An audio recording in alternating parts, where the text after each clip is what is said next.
Olá, pessoal, tudo bem? Eu sou a Priscila, terapeuta ocupacional, faço parte da equipe de inclusão da Igreja Batista Bethesda, o Plug Mais. Hoje eu estou aqui com a doutora Cristiane Duarte, nós vamos conversar um pouquinho sobre autismo. Doutora, gostaria de saber, assim, as pessoas sempre perguntam, né, o que é autismo, né, que transtorno é esse? Você poderia falar um pouquinho pra gente? Bom, hoje a gente fala que nem é uma doença, na verdade é uma forma diferente de sentir, de perceber, de enxergar o mundo, né? E existem os critérios para fazer o diagnóstico, a gente utiliza os critérios do DSM-5. Então, seria a disfunção de linguagem, o atraso ou a disfunção, dificuldade de interação social, as disfunções sensoriais, seletividade alimentar, pouco ou nenhuma interação social, né, como falei, e estereotipias, que são os movimentos repetitivos. Certo. E esses critérios, assim, eles só estão dentro do autismo ou eles têm outros transtornos ou outras questões que também apresentam que às vezes a gente pode ficar ali em dúvida, será que é Se ou não, tem os diagnósticos diferenciais, vamos supor, estereotipia, ela pode aparecer em outros transtornos, na deficiência intelectual, então é preciso fazer um diagnóstico diferencial. Mas quando estão presentes todos ou a maioria desses critérios, aí a gente conclui com o transtorno do espectro autista. sim? Para os pais, né, familiares, para os professores na escola, quais são os sinais, assim, que essas crianças dão desde ali de pequenas, né? Temos casos até de bebês ali que começam a ser diagnosticados, que a gente pode ficar alerta aí nesses casos. Isso é importantíssimo. Então, assim, os bebês antes de 2 anos, eles já podem apresentar alguns sinais, alguns sinais. As estereotipias, que são os movimentos repetitivos, com as mãozinhas, com o tronco, com o pescoço. O pouco contato visual, muitas vezes eles não olham, né, nos olhos. O bebê, quando está amamentando, ele não olha muito nos olhos da mãe. Pouco sorriso social, que a gente fala, aquela criança que não sorri muito, que não interage muito.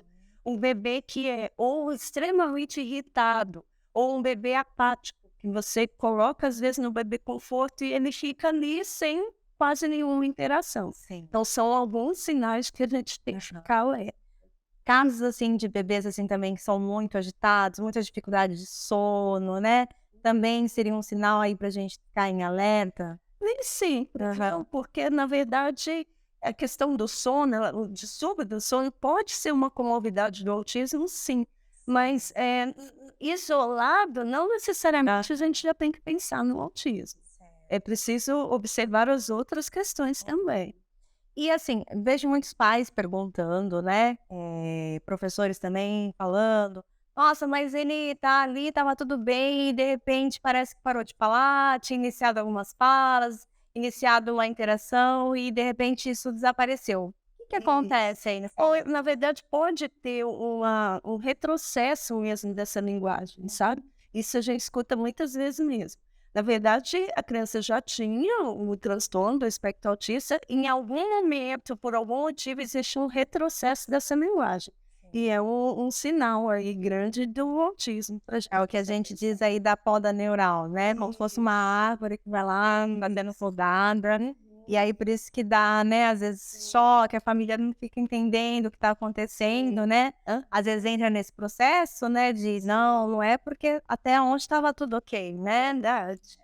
E como profissional buscar, né, como que é feito esse diagnóstico? Acho que é importante colocar para as famílias, né, se às vezes ficam muito na dúvida ou muito ansiosas por um diagnóstico, né, acha que na primeira consulta já vai tudo acontecer. Acho importante falar um pouquinho de como que é feito, quais são os profissionais que vão estar ali auxiliando em todo esse processo. Claro que a avaliação pediátrica é importante antes, né?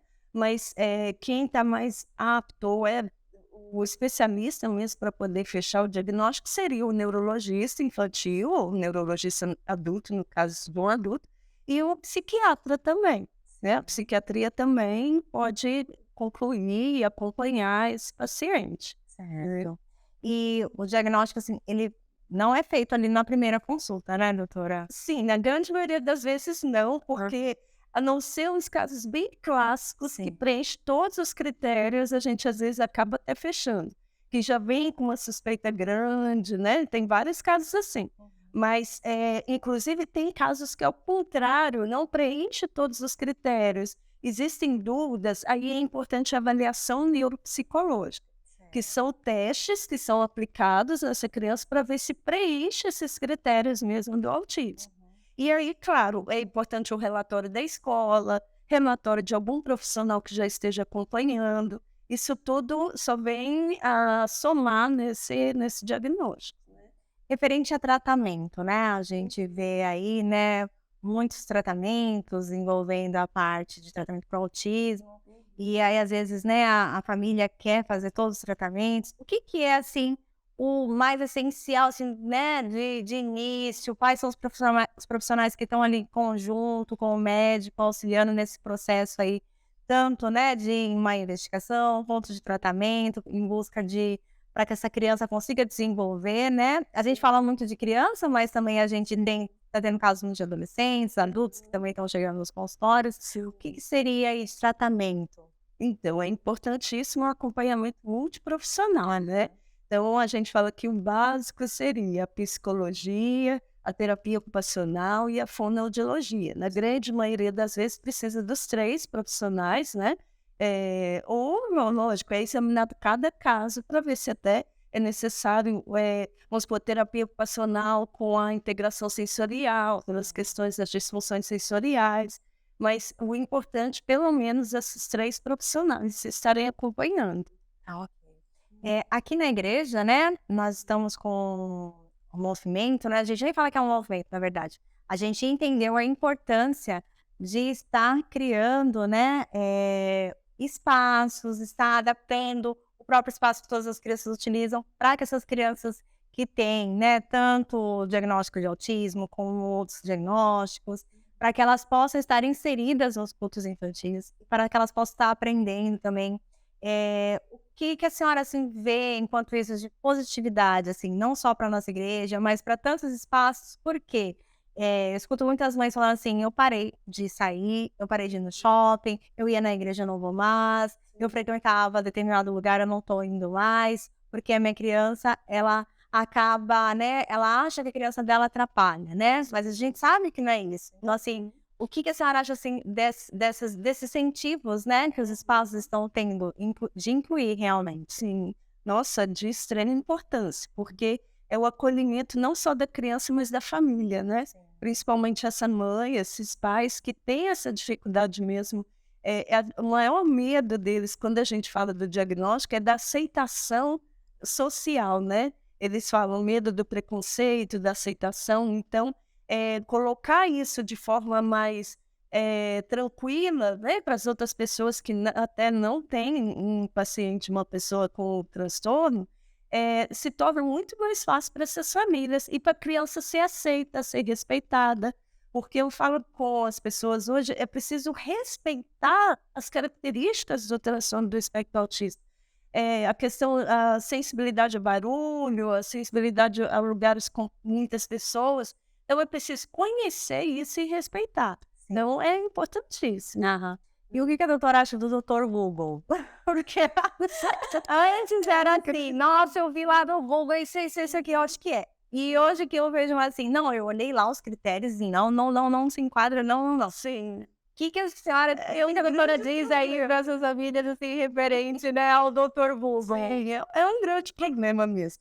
Porque o que eu vejo muitas vezes entendem de forma errônea o que está escrito ali. Então, eles leem, acham que entenderam, mas não, infelizmente, porque muitas vezes são termos técnicos, a forma como é colocada, né, não é de forma simples. Então, não é legal. Acho que se tiver dúvida, se surgiu a partir, né, seja da escola, buscar o profissional e realmente ver se condiz ali com a realidade, mas não ficar procurando em doutor Google, não vale a pena. Sim, sim. E a questão, assim, que desse boom, né, que a gente está tendo aí de diagnósticos ou hipóteses diagnósticas, o que está acontecendo aí para essa prevalência tá aumentando aí a cada ano? A gente está vendo, assim, o quanto tem aumentado, né, os Isso na verdade tem sido pesquisado ainda. Houve aumento sim, né, tem pessoas que têm dúvida se o diagnóstico está sendo feito com mais frequência, mas não, realmente houve um aumento de casos, E até assim, o Brasil não tem pesquisas tão recentes, mas nos Estados Unidos, a última, que pegou crianças de 3 a 17 anos, confirmaram 1 a cada 30 crianças com o transtorno do espectro autista. Então, é um número extremamente alto, né?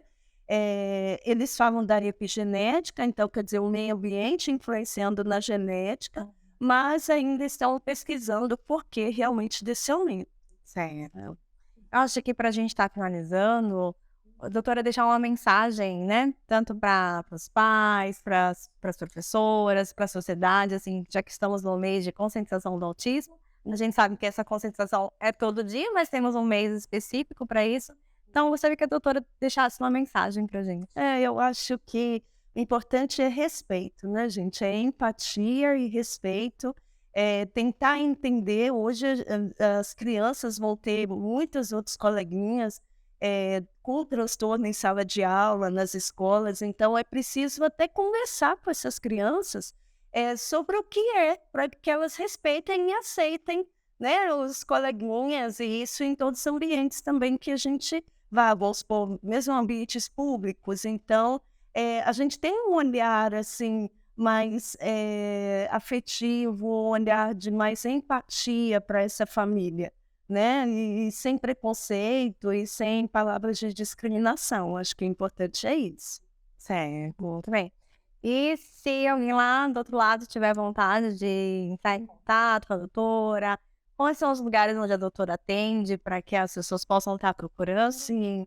Bom, eu atendo muito saúde pública, na verdade, em várias cidadezinhas aqui, até no âmbito de Rio Claro também. Aqui em Piracicaba é na Santa Casa, pelo convênio da Santa Casa, e o consultório que é na Clínica Vivence, lá no Jardim Elite. Muito obrigada, doutora, pela disponibilidade. Foi ótimo o nosso bate-papo.